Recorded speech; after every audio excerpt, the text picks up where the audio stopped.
How's it going? This video is a quick overview of how to play the f105d as of update drone age.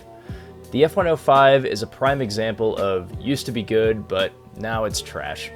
When the f105 came to War Thunder, it was 9.7 and had an air spawn, and was generally untouchable, being one of the fastest jets in the match.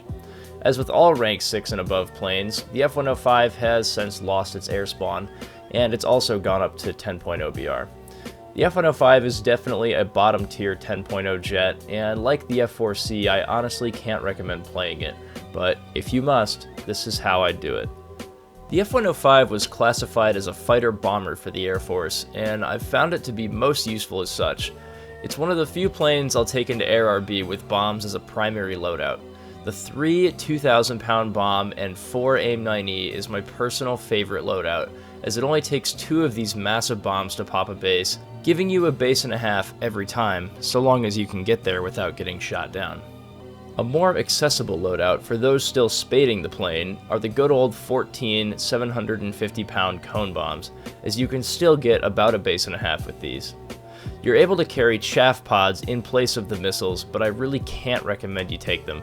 At 10.0, you're not going to be facing radar missiles really at all in Air RB, and I can only see this being sort of useful in a full up tier to 11.0. This jet doesn't have custom loadouts yet, but if you're watching this in the future and custom loadouts are available to everything finally, it could greatly benefit by equipping 2 missiles and 1 chaff pod if you are in an up tier situation.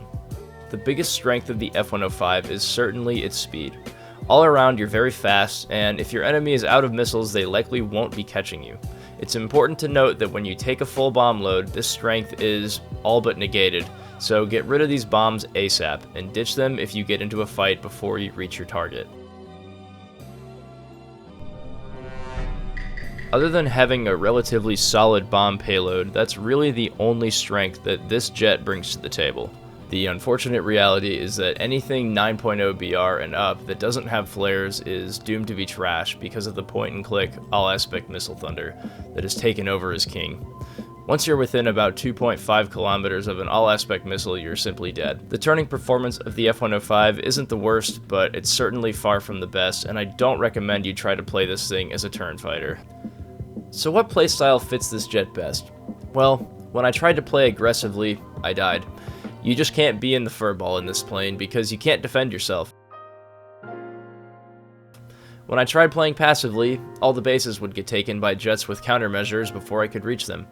This plane's playstyle exists in a weird middle ground of trying your best to grab a base first and then zoom away and try and play a third-party support role for the rest of the match. If you're lucky, you'll end up behind the enemy team and be able to get some free cheese from people who aren't paying attention to you. Otherwise, stay out of the furball, stay fast, and stay away from the front end of an Su-25 or an A-10. And yeah, that's pretty much it. I don't really have much else to say. A lot of what I said about the F4C is still true for this plane. They're very similar. But I used to love this plane a lot when it first came out, and I feel like it's since lost its magic. But let me know what you think about it in the comments, and I'll see you later. Bye.